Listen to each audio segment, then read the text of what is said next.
using Statdisk for two-way analysis of variance. This video uses the example titled Femur Impact in Car Crash Tests. This example uses the data contained in the table titled Crash Test Force on Femur with two factors, femur side and vehicle size category. In the top menu of Statdisk, click Analysis and then select Two-Way Analysis of Variance from the drop-down menu. The Two-Way Analysis of Variance input screen now appears in Statdisk. The blue highlight indicates the input item that is currently selected. Click on any input item to select it, or press the Tab key to move to the next input item. Enter the desired significance level, which in this example is 0.05. Enter the number of categories for the row variable. In this example, we have two categories, left femur and right femur. Enter the number of categories for the column variable. In this example, we have four categories, small, midsize, large, and SUV. Enter the number of values for each cell.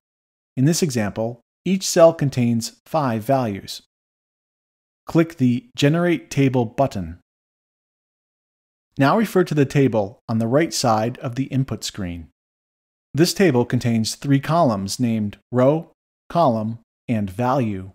The columns labeled Row and Column have been populated based on our previous 3 entries. In this example, the column labeled Row contains the category of femur side for each data value. 1 equals left femur and 2 equals right femur.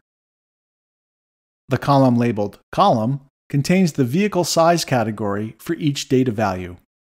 1 equals small, 2 equals midsize, 3 equals large, and 4 equals SUV. We must now input the individual data values that correspond to each category entry. The data from the table used in this example has been entered into the Statdisk sample editor in column 1 using the same sequence of categories that appears in the table on the right side of the input screen.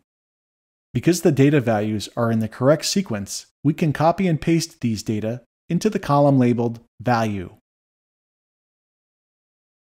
With the data values now entered into the third column labeled Value, we can now click the Evaluate button and the results are displayed in Statdisk.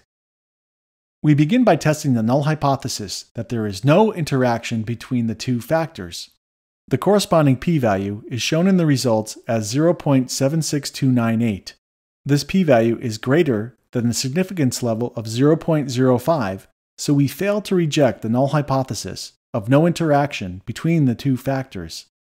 It does not appear that the femur crash force measurements are affected by an interaction between the femur side and vehicle size category. There does not appear to be an interaction effect. For the row factor of femur side, the corresponding p-value is shown in the results as 0.34983. Because this p-value is greater than the significance level of 0.05, we fail to reject the null hypothesis of no effect from femur side. That is, the car crash force measurements do not appear to be affected by whether the femur force is measured in the left leg or right leg. For the column factor of car size, the corresponding p-value is shown in the results as 0.73430. Because this p-value is not less than the significance level of 0.05, we fail to reject the null hypothesis of no effect from vehicle size category. The femur crash force measurements do not appear to be affected by the size of the vehicle.